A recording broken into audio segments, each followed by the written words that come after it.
ہم پڑھ رہے ہیں سبجیکٹ ورب اگریمنٹ کے متعلق۔ اس سے پچھلی ویڈیو میں ہم نے سیکھا تھا کہ کس طرح سے خاص قسم کے سبجیکٹ کے ساتھ ورب کی خاص فارم کا استعمال کیا جاتا ہے، جیسے کہ اگر جملے کے اندر ایک یا ایک سے زیادہ ناؤنز یا پروناؤنز کا استعمال سبجیکٹ کے طور پر کیا جا رہا ہو اور ان کو آپس میں لفظ اینڈ سے ملایا گیا ہو، تو پھر اس قسم کے جملے میں ہمیشہ ورب کے طور پر ورب ٹو بی کی پلورل فارم کا استعمال کیا جاتا ہے، جیسا کہ یہاں ہے لفظ آر، کیونکہ یہ جملہ پریزنٹ ٹینس کے اندر بنایا گیا ہے۔ اسی طرح سے اگر اسے پاسٹ ٹینس میں بنایا جاتا تو تب بھی ورب ٹو بی کی پلورل فارم کا ہی استعمال کیا جاتا اور وہ ہوتی ور۔ اس طرح سے یہ جملہ ہو جاتا ہے شی اینڈ ہر فرینڈ یا friends were at the fair, یعنی وہ اور اس کی سہیلی یا وہ اور اس کی سہیلیاں میلے میں تھیں۔ تو اس قسم کے جملے میں آر یا ور کا استعمال لفظ اینڈ کی وجہ سے کیا جا رہا ہے، جو کہ دو یا دو سے زیادہ ناؤنس کو آپس میں ملاتا ہے اور ان ناؤنس کو سبجیکٹ کے طور پر جملے میں استعمال کیا جا رہا ہوتا ہے۔ لیکن اگر جملے کے اندر سبجیکٹ کے طور پر دو ناؤنس کا استعمال کیا گیا ہو اور ان کے درمیان لفظ اور کا یا نور کا استعمال کیا گیا ہو، تو پھر اس قسم کے جملے میں پریزنٹ ٹینس والے جملے کے اندر ورب ٹو بی کی سنگولر فارم یعنی لفظ از کا استعمال کیا جاتا ہے، جیسے کہ the book اور the pen is in the drawer، یعنی کتاب یا قلم دراز میں ہے، یا پھر the book nor the pen is in the drawer، یعنی نہ ہی کتاب اور نہ قلم دراز میں ہے۔ اسی طرح سے اگر اس جملے کو پاسٹ ٹینس میں بنایا جائے تو اس کی جگہ کیا آئے گا؟ یہاں آ جائے گا was۔ تو پاسٹ ٹینس والے جملے میں از کی پاسٹ فارم کا استعمال کیا جائے گا یعنی واز کا، تو اس طرح سے یہ جملہ ہو جائے گا the book اور the pen was in the drawer، یعنی کتاب یا قلم دراز میں تھا۔ اب دیکھتے ہیں انہی جملوں سے ملتے جلتے اور قسم کے جملے۔ اگلا جملہ ہے the boy or his friends run every day، یعنی وہ لڑکا یا اس کے دوست ہر روز بھاگتے ہیں۔ اور اس سے اگلا جملہ ہے his friends اور the boy runs every day، یعنی اس کے دوست یا وہ لڑکا روز بھاگتا ہے۔ تو آپ دیکھ سکتے ہیں کہ ان دونوں جملوں میں ورب کی مختلف فارمز کا استعمال کیا گیا ہے۔ اس کی بھی ایک خاص وجہ ہے۔ پہلے جملے میں آپ نے دیکھا کہ سبجیکٹ کے طور پر جن الفاظ کا استعمال کیا جا رہا ہے یعنی the boy اور اس کے بعد his friends،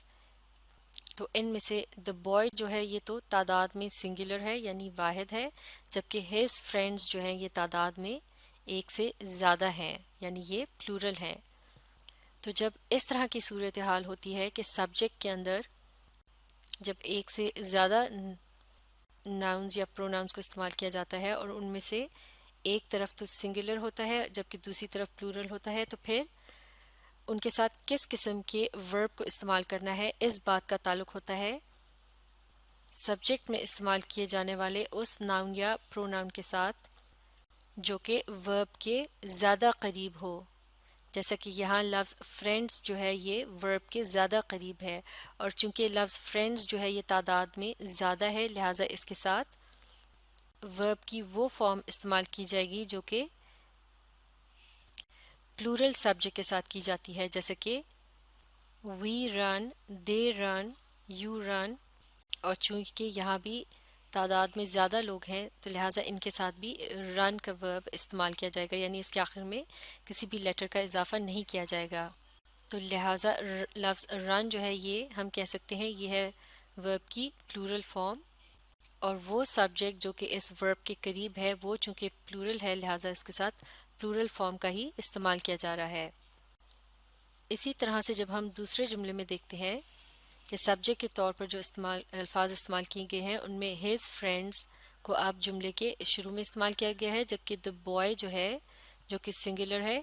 اسے جملے میں بعد میں استعمال کیا گیا ہے، لہٰذا یہ اب ورب کے قریب ہو گیا ہے۔ تو اب ورب کے قریب ہونے کی وجہ سے ورب کی جو فارم استعمال کی جائے گی وہ اسی سبجیکٹ کے لحاظ سے استعمال کی جائے گی، چونکہ یہ سنگولر ہے لہٰذا اس کے ساتھ رن کے بجائے رنز کا ورب استعمال کیا جائے گا جو کہ ورب کی سنگولر فارم ہے۔ اور اس کا استعمال تھرڈ پرسن سنگولر کے ساتھ کیا جاتا ہے، جیسے کہ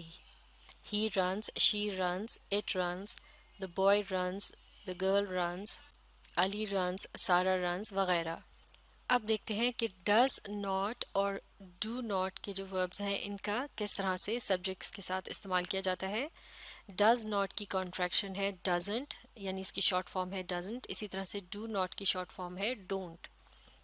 تھرڈ پرسن سنگولر یا پھر کوئی بھی جگہ، شخص یا چیز جس کے متعلق بات کی جا رہی ہو اور وہ تعداد میں صرف ایک ہو، تو اس کے ساتھ زیادہ تر لفظ ڈزنٹ کا استعمال کیا جاتا ہے، جیسے کہ ہی ڈزنٹ لائک اٹ، یعنی اسے نہیں پسند یا اسے یہ نہیں پسند۔ لیکن جب سبجیکٹ پلورل ہو یعنی تعداد میں ایک سے زیادہ لوگ ہوں تو پھر ان کے ساتھ ڈونٹ کے الفاظ کا استعمال کیا جاتا ہے، جیسے کہ دے ڈونٹ لائک اٹ، یعنی ان سب کو یہ نہیں پسند۔ وی ڈونٹ لائک اٹ، یعنی ہمیں یہ نہیں پسند۔ The boys don't like it, یعنی ان لڑکوں کو یہ نہیں پسند۔ The girls don't like it, یعنی ان لڑکیوں کو یہ نہیں پسند وغیرہ۔ لیکن یہاں ایک ایکسیپشن ہے، یعنی کچھ ایسے لفظ ہیں جو اس رول کو فالو نہیں کرتے، جیسے کہ لفظ آئی جو ہے وہ تعداد میں صرف ایک شخص کے لیے استعمال کیا جاتا ہے، یعنی جب کوئی شخص اپنے متعلق بات کر رہا ہو تو اپنے نام کی جگہ آئی کو استعمال کرتا ہے، یہ فرسٹ پرسن سنگولر کہلایا جاتا ہے۔ تو اس کے ساتھ بھی ہمیشہ ڈونٹ کا ہی استعمال کیا جاتا ہے، آئی ڈونٹ لائک اٹ، یعنی مجھے یہ نہیں پسند۔ اسی طرح سے دوسری ایکسیپشن ہے لفظ یو۔ اب لفظ یو جو ہے اسے صرف ایک شخص کو مخاطب کر کے بات کرنے کے لیے اس کے نام کی جگہ استعمال کیا جا سکتا ہے، یا پھر ایک سے زیادہ لوگوں سے اگر بات کی جا رہی ہو انہیں مخاطب کر کے تو ان کے ناموں کی جگہ بھی لفظ یو کا استعمال کیا جاتا ہے، لہٰذا اس کے ساتھ بھی لفظ ڈونٹ ہی استعمال کیا جاتا ہے۔ یو ڈونٹ لائک اٹ، یعنی تمہیں یہ نہیں پسند یا تم سب کو یہ نہیں پسند۔ اس طرح سے آئی، یو، وی، دے یا پھر تعداد میں پلورل سبجیکٹ کے لیے ان کے ساتھ ہمیشہ ڈونٹ کے لفظ کا استعمال کیا جاتا ہے، جبکہ تھرڈ پرسن سنگولر یا پھر تعداد میں صرف ایک شخص یا چیز کے لیے ڈزنٹ کے لفظ کا اس کے ساتھ، یعنی ڈزنٹ کے ورب کا اس کے ساتھ استعمال کیا جاتا ہے۔ اور لفظ ڈز جو ہے یہ ورب ٹو ڈو کی فارم کہلائی جاتی ہے۔ اب دیکھتے ہیں ایک اور خاص طرز کا جملہ، مل کر اسے پڑھتے ہیں۔ One of the boxes is open, یعنی ڈبوں میں سے ایک کھلا ہوا ہے۔ تو اب یہاں اس جملے میں ہم دیکھ سکتے ہیں کہ ورب کی جو فارم استعمال کی گئی ہے یہ ورب ٹو بی کی پریزنٹ فارم ہے، اور اس کا استعمال کیا جاتا ہے تھرڈ پرسن سنگولر کے ساتھ، جیسے کہ ہی از، شی از، اٹ از، یا پھر کسی بھی واحد جگہ، شخص یا چیز کے نام کے ساتھ از کے لفظ کا استعمال کیا جاتا ہے، جیسے کہ علی از، سارا از وغیرہ۔ تو اب یہاں اس جملے کو غور سے دیکھنے کی ضرورت ہے کہ اس کے ساتھ ورب کی سنگولر فارم کا استعمال کیوں کیا گیا ہے،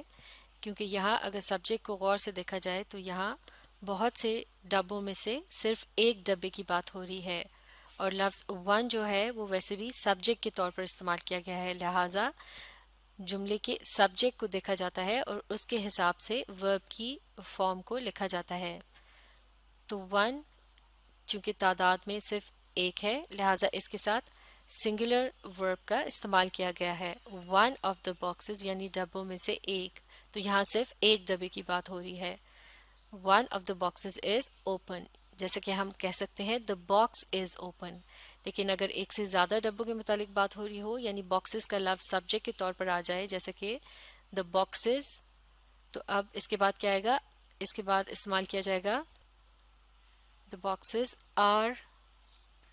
اوپن، کیونکہ اب کی بار سبجیکٹ کے طور پر جو لفظ استعمال کیا جا رہا ہے وہ پلورل ہے۔ دا باکسز یعنی ڈبے، تو یہ تعداد میں ایک سے زیادہ ہے، اور اس طرح سے اس جملے کا ترجمہ ہوگا دا باکسز آر اوپن، یعنی ڈبے کھلے ہیں۔ تو اب ترجمے میں بھی ہے کی جگہ ہیں کا لفظ استعمال کیا جائے گا، جیسے کہ از کا مطلب ہوتا ہے جبکہ آر کا مطلب ہوتا ہے ہیں۔ اسی قسم کی دو اور ایگزامپلس کو دیکھتے ہیں۔ اگلی ایگزامپل ہے The book including all the chapters in the first section is boring، یعنی وہ کتاب اور اس کے تمام چیپٹرز جو کہ اس کے پہلے سیکشن میں موجود ہیں بورنگ ہے۔ تو یہاں اس جملے کے اندر بک جو ہے یہ سبجیکٹ کے طور پر استعمال کیا گیا ہے اور یہ سنگل ہے، لہٰذا اس کے لحاظ سے دیکھا گیا ہے کہ ورب کی فارم کون سی استعمال کرنی ہے۔ یہاں ورب کی سنگولر فارم کا استعمال کیا جائے گا، کیونکہ اس کے علاوہ جملے کے اندر جو انفارمیشن ہے یعنی including all the chapters in the first section, یہ اضافی معلومات ہے اور یہ جملے کا سبجیکٹ نہیں ہے۔ تو چونکہ اس جملے کا سبجیکٹ سنگولر ہے لہٰذا اس کے ساتھ ورب ٹو بی کی پریزنٹ فارم اس کا استعمال کیا جا رہا ہے، جو کہ سنگولر سبجیکٹ کے ساتھ استعمال کی جاتی ہے۔ تو لہٰذا اگر آل دا چیپٹرز اسے جملے کے شروع میں استعمال کیا جاتا ہے یعنی سبجیکٹ کے طور پر استعمال کیا جاتا تو پھر یہ اس جملے میں اس کی جگہ آر کا استعمال کیا جاتا، all the chapters are boring, یا پھر all the chapters of the book are boring, یعنی اس کتاب کے تمام چیپٹر بورنگ ہیں۔ بورنگ اس چیز کو کہا جاتا ہے جو کہ دلچسپ نہیں ہوتی۔ اب دیکھتے ہیں اگلا جملہ، the woman with all the cats walks down my street. اب یہاں بھی جو لفظ سبجیکٹ کے طور پر استعمال کیا گیا ہے وومن یعنی خاتون، یہ سنگل ہے، لہٰذا اس جملے کے اندر استعمال کیے جانے والے ورب کی جو فارم ہے وہ وہی فارم ہے جسے تھرڈ پرسن سنگولر کے ساتھ استعمال کیا جاتا ہے، یعنی اس کے آخر میں لیٹر ایس کا اضافہ کیا جاتا ہے، جبکہ ود آل دا کیٹس کے جو الفاظ ہیں یہ اضافی معلومات ہے، اور ورب کی فارم کے متعلق ڈیسائیڈ کرنے کے لیے یعنی یہ طے کرنے کے لیے کہ ورب کی کون سی فارم استعمال کی جائے گی، اس کے لیے صرف جملے کے سبجیکٹ کو دیکھا جائے گا، اور اس جملے کا مطلب ہے کہ وہ خاتون تمام بلیوں کے ساتھ میری گلی میں ٹہلتی ہے یا پھر میری گلی سے گزرتی ہے۔ اسی طرح سے جملوں کی چند اور اقسام بھی ہیں کہ جن میں سبجیکٹ ورب ایگریمنٹ کا خاص خیال رکھا جاتا ہے، ان کے متعلق ہم اگلی ویڈیو میں پڑھیں گے۔ آپ اس ویڈیو کو ری پلے کیجئے اور اس کے ساتھ ساتھ جملوں کو پڑھنے، سمجھنے اور لکھ کر پریکٹس کرنے کی کوشش جاری رکھیے۔